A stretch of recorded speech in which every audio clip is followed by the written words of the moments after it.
Hey there, I'm Lise Colucci, and I am one of the life coaches at QueenBeeing.com. And my light is terrible, so I'm going to switch it. Hang on a second. Okay, I'm turning this off. This is not what I like. That's better, much better, much better. Hello? That was crazy. Anyway, Lise Colucci, one of the life coaches at QueenBeeing.com, where we help you with everything related to narcissism. I'm over there with Angie Atkinson, and I am not speaking well today. So, anyway, I want to talk today about what happens when you are the one to leave a narcissist. What happens with the narcissist? What do they do? How do they act? What can you expect? If you've had that happen, if you've left, what are some of the things you've seen and how has it affected you? Okay, so some of the things that might happen when you are the one to leave a narcissist is they're going to try and convince you, they're going to reach out to you, they're going to oftentimes, some of them will just be so bent and ego busted, right? They just won't talk to you. So we're not talking about those ones. Those guys, more often than not, or very often, they will try to convince you that what you're thinking and what you believe and what you saw in the relationship is wrong, and that you every time I come on here, there's something going on. Completely quiet in the house until I come on here. It's like oh, it's because I'm talking, right? Anyway, talking, so it makes dogs excited. It makes, hey, is it Ella and Jack? Thank you for showing up. Anyway, when you leave a narcissist, I'm all over the place. I'm sorry, you guys. Hey, Hillary. So they'll do things like try to convince you that but gaslight you, right? So they're trying to convince you that what you saw in the relationship isn't actually what happened, and that they are actually the best thing ever, right? And that they are the best thing for you. You can't get better. You won't be able to find better. Your soulmates, you've left, you've walked away from your soulmate. You have just anything they can do to convince you that you are wrong in walking away. Another thing they'll do when that doesn't work is they'll blame you, or they might do it hand in hand. So they'll be like, you're so wrong. That isn't how it happened. This is how it happened. How could you possibly leave this wonderful, amazing relationship? Blah, blah, blah, blah, blah. Anyway, what you did was blah, blah, blah. You're the one who wouldn't communicate. You're the one who wouldn't go to therapy. It's your fault that you wouldn't da da da. So they'll hand in hand while they are trying to convince you and gaslight you that everything that you think about the reasons that you left are wrong, inaccurate, crazy even, they're blaming you at the same time for all the bad stuff that went down. They will also guilt trip you. Okay, when some of these things don't work, they will guilt trip you to the point where you are more worried about their well-being and their feelings and how they're handling the breakup than you are about yourself. They will guilt trip you so hard that um that you are as if you're still in the relationship with them, worrying about their feelings, right? You're trying to fix it. So what are we saying here, you guys? Oh, what am I saying here? What narcissists may do to indicate if you indicate you're not if you indicate you're leaving, when you leave, when you are out, when you're out and they try to hoover you back, or like as you're leaving, right? When it's like at that point where you're going back and forth still. Um, so yeah, okay. Another thing besides the guilt trip, they might try to attention seek. They do. They're always attention seeking, right? But they will act helpless. Like, you left and I don't know where you put things. So I can't even get ready for work because I don't know how to find anything. And you need to come over here and tell me where things are. You left things in such a mess that I can't figure it out. I can't do this. Or they'll ask for favors. I know we broke up, but you think you could just give me a ride over here? You think you could just call my mom for me? You think you could do this? You could do that. They will, they maybe even fake an injury or illness, or if they do have an injury or illness, they will exaggerate the need they have because of said injury or illness to try and get you to caretake them. I have heard of more people going back from people they've divorced, going back to them to help caretake them after surgeries, after injuries, during illnesses. And I'm thinking, okay, not even their mother's showing up. What are you doing? Right. And I get it. They're trauma bonded. They're being manipulated. They're being convinced they're the only person that this poor soul has. Why is that? Right. Okay. They try to see you and attend while they're attention seeking. They will like bump into you on accident, the typical hoovering, trying to see you stuff. Um, they will randomly text you, "Hey, babe, what's up? Good morning." Nice texts, and then the nasty, mean, awful texts as well. Or similarly with phone calls. You'll get phone calls from strange numbers, all of that, which happens during a Hoover as well. But this is like, this is directly like when they're trying to get you back. They do all kinds of opposing things. You see what I'm getting at? They may act nice, they may act mean, all in one breath. They're kind of unraveling because they're losing their main source of supply, right? What are we saying here? You got a smear campaign. That getting to that one. We're getting to the smear. You felt so worthless, so I got back. Yeah, okay. Um, yeah, I haven't said smear campaign yet, but that's after I say the next one, which is they promise to change. I've even heard them or of them promise to change at the same time as saying, "I don't have anything to change. It's all you. And I promise to be there for you while you change. I promise to change as long as," or I was told, "I'll change as long as you change first." And I'm like, "Okay, that works, right? I'll change as long as you go to therapy and you take care of your insane craziness because, you're so anxious all the time and you're so this and that, and then I'll change after that." Or they just promise to change, right? They promise to change and that they are, they see the problem. They don't actually ever, well, sometimes they will say the things they've done. Usually they talk around the things they've done and what they need to change. So if you said, "Okay, what is it you're going to change?" The things you don't like, they don't actually have an answer most of the time. Other things, um, smear. They'll smear you, right? They'll smear you all over the place. They will smear you. It's almost like they're burning the bridge at the same time as making you so reactive and anxious that you have to talk to them again and you have to clear your name with other people. They're keeping themselves in your sphere of influence and they're trying to keep themselves as the center of your world, even if it is by smearing you. Another thing they might do is they stalk you, right? Don't need to say a whole lot about that. We know what that means. They'll make you the villain. They will turn you into the bad guy. So here's the thing. When I have had a narcissist or two in my life try to use me as a flying monkey for the person that's leaving them, they will do all of this simultaneously.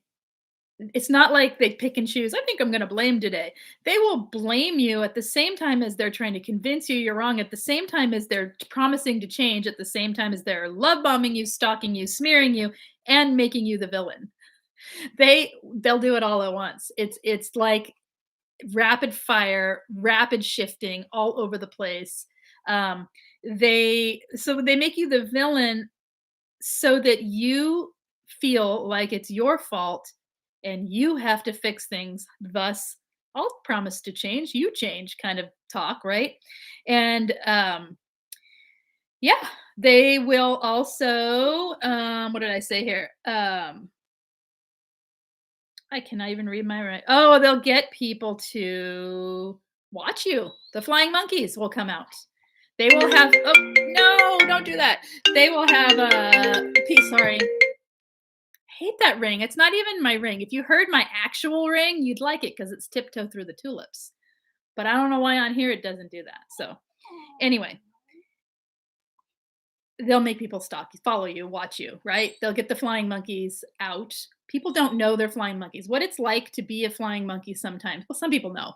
Other people they're playing the victim. They're talking to the other people going, "Oh my gosh, he or she left and I don't even know what I did. They didn't give me a chance. They didn't even talk to me. They didn't tell me what was wrong. They never gave me a chance to fix things. I think something's the matter with them. I think they need help. I think they're going through something. I think there's outside influences. I think there's blah, blah, blah, blah, blah." So, of course, that person, if they care about the person who left, is going, "Oh no, what's wrong with so and so? I better go talk to them." That happens a lot, okay? They're crafty in manipulating people. So they're manipulating flying monkeys. Some flying monkeys know it, they love it, they get into it. They love being the little henchman for the narcissist. They're probably toxic themselves. Well, clearly they're acting that way. But a lot of people are completely innocent, thinking they're helping because they have been manipulated by this narcissistic person, right? Okay, so another thing they might do is play on your empathy and make you feel sorry for them. This kind of goes in with the attention seeking stuff, but they can really, really play on your empathy. They'll send you photos of your wedding or of your dating life or of a place you visited or your pet you had or anything external that ties you to them. They know. You hear a song and it's a song you heard in your childhood, you were thrown right back into your childhood, right, for a moment. That's what they're looking for. They're looking for things that hook you back to them because they know you won't come back to them. So they look for things to get you, right? And they play on your empathy. They know you have empathy. They love you for that empathy, love you in their way, right? That means they want to use you and steal all the good about you. And these guys are going nuts because one's outside and one's in.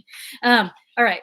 Yeah. So watch out for that because we are, as empathic people, very, very easily swayed by how we feel when we are under the influence of someone pulling on our empathy. Pay attention. If someone is pulling on your empathy, they are manipulating you. Okay. And if you know they're a manipulator, just assume that's what it is.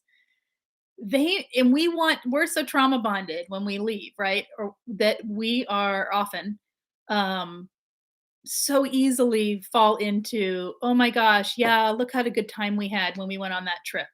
Oh, I remember that little fuzzy kitty we had when it was a baby. Oh, look at whatever it is they're using, whatever cute, sweet, lovely, romantic, whatever thing they're using to pull you back. We're also trauma bonded at that time. So our brains can't see the logic of what they're doing. That's why I'm saying it here. It's manipulation, guys. Okay. It's manipulation. All right. Um, they may rage. They may go into a full blown rage. They don't get their way, they kick and scream. They will cuss you out.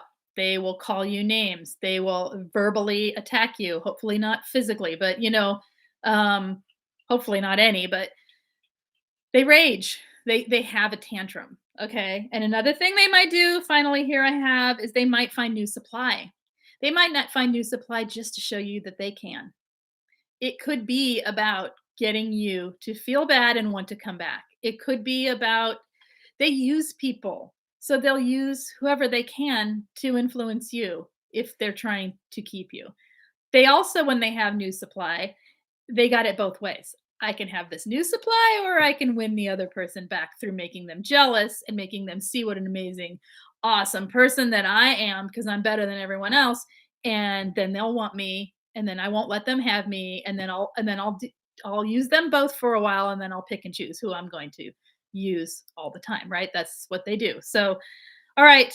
Those are some things that might happen when you leave a narcissist. So let me go and talk to you guys now. What do you guys want to talk about? If you have any questions or anything going on, let me know.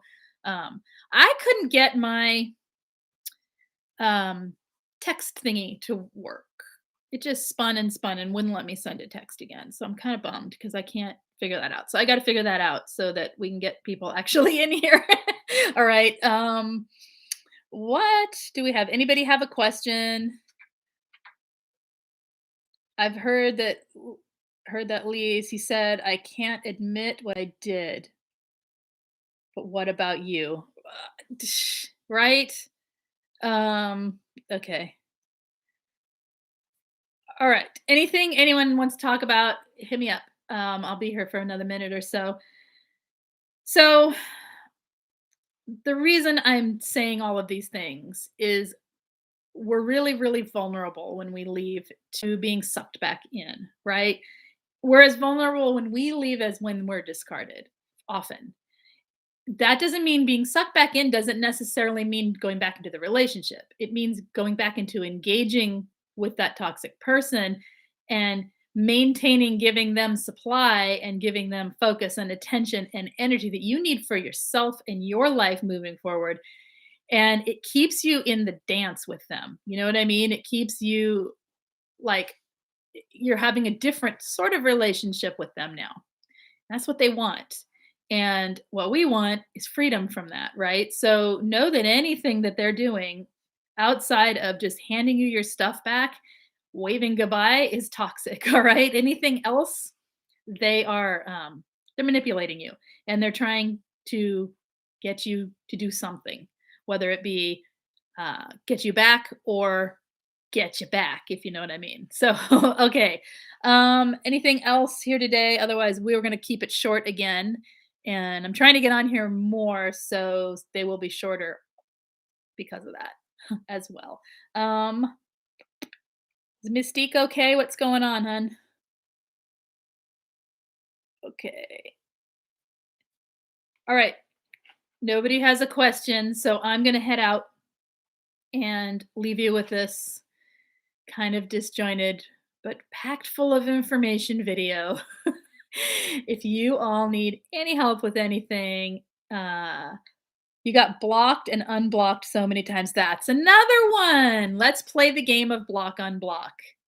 Oh, yeah. Silent treatment. There's another one. They may give you the silent treatment. They may give you the silent treatment and then block you when they're the one who did the awful thing, right? You walk away, they block you, and then they come back. Hi, I miss you. What are you doing? Right? And then they block you again, and then it's just a cycle, right? On and on and on. Okay. Okay. Good. All right. So yeah, if you haven't hit subscribe, do so. Hit the thumbs up. I'll be back hopefully tomorrow with something else. I don't know what. We'll see. Um, yeah. And is that it? Did I get it all? I think so.